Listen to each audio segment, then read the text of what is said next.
Dia macam ni lah. Kalau orang tanya yang kata Sajat, saya nak bagi tahu Sajat, laki saya dah lama tak balik rumah, laki saya dah lama tak sentuh. Macam mana dah lama tak sentuh? Seram. Laki kalau dia tengok benda tu cerah, tersusun, terjaga, hari-hari dia nak. Manalah laki tak nak terjaga. Kalau dah lah seram, gelap, berhantu dik. Engkau kalau lama sangat terbiar, tak kau apa tu buat sesuatu inisiatif, nanti berpenunggu.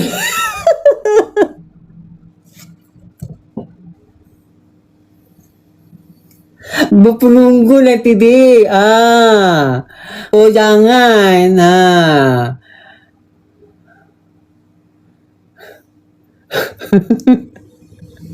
Ya. Hidup ni jangan ni. Elok kau mandi-mandikan je. Bongok lah, berhantu pula. Betul. Bodoh lah, jarang tak lawak. Betul tak mak cakap, kalau dah lama tak buka jendela, sebab tu orang kata kan, kita kalau nak buat apa-apa, buka sliding door, biar cahaya masuk. Kau tu dah lah gelap, gelita, lepas tu cahaya tak masuk ni. Kau nak cahaya masuk, kau kena pakai skrat ni, barulah cahaya masuk, baru nampak nur tu.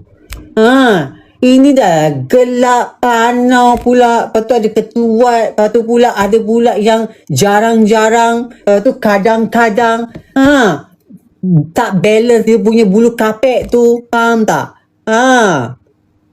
Ini bulu kapek kau beli kat Masjid India, patutnya beli kat ni, apa tu, dekat mana tu?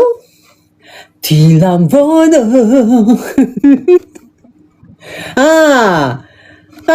Betul. Jujur cakap. Lepas tu kata lama lah tak balik. Macam mana tak tebas? Kalau laki tu kalau pergi off station, kau biarkanlah. Memanglah kau tu full. Tapi masalahnya kenalah, at least kalau kau tak tebam kapek, at least biarlah cerah. Ini dah lah seram. Bulu kapek merebang-rebang. Itu kalau orang letak kat bawah sekalipun, boleh melekat kat gigi. Macam mana? Dah lah terlekat, tertelan pula. Contoh kuih-kuih macam tu. Jangan dik, benda tu penting menjaga ya. Dah lah berpenunggu. Bersawang. Cukup. Ini kalau pakai benda ni cerah masa depan.